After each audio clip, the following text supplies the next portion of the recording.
Jack Cafferty's thinking about the 2012 election as well. He's here with the Cafferty File. Jack. The morning after his TV show Celebrity Apprentice was interrupted by the breaking news that Osama bin Laden had been killed, Donald Trump released a statement congratulating President Obama and calling for an end to party politics, quote, for the next several days.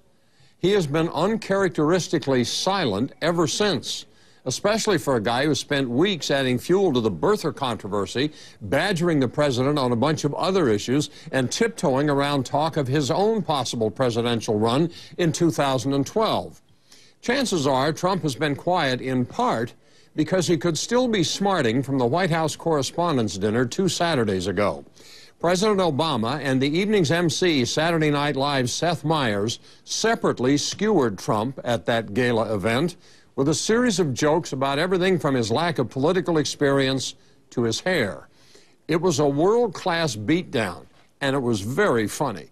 And by the look on Trump's face, he was there. He didn't take those jokes well at all. But luckily for him, the news on bin Laden limited his embarrassment fairly quickly. Last week, Trump announced that he's pulling out of an appearance to drive the pace car at the Indianapolis 500 race coming up on Memorial Day weekend, May 29th. Trump said it would not be appropriate for the spotlight to be on him during the race's 100th anniversary if he had a possible presidential run on his mind. This could be the first time in recorded history that Donald Trump has declined the spotlight. Then there's this. According to a CNN opinion research poll, 57% of Americans say Trump is tough enough to handle a crisis in this country. 51% say he can get the economy back on its feet. 37%, though, say that Trump can manage the government, and only 1/3 say that he's honest and trustworthy. These poll numbers are as dismal as his chances of being the next president. Here's the question. Is a presidential run already over for Donald Trump? Here's the answer. Yes. Go to cnn.com/Cafferty File. Post a comment on my blog. Both. All right, Jack, get ready. You might be getting a personal phone call from Donald Trump. He likes to respond to those kinds of comments. But I'm really anxious to hear what our viewers think. Okay. Jack will be back in a moment. Let's check in with Jack. He's got the Cafferty File. Jack. Question this hour is almost too easy. Is the presidential run already over for Donald Trump? HJ in St. Paul, Minnesota. When President Obama made a public spectacle of Trump, he was finished. The guy's a joke.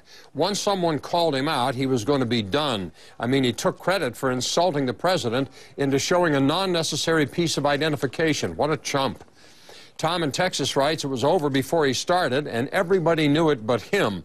However, I'm still hoping he'll be the Republican candidate because there'll be no one easier to beat. Paul in Florida writes, Trump didn't get where he is by throwing in the towel when things get a little rough. I like his in-your-face, no-nonsense style. It's too soon to count him out. Carol in Massachusetts, did you see the White House Correspondents' Dinner?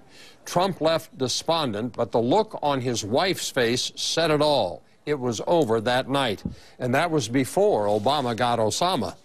Donald in Kentucky writes, I seriously doubt that Obama's worried about running against Donald Trump. If Trump could somehow win the nomination, Obama's 2012 victory would be the biggest landslide in history.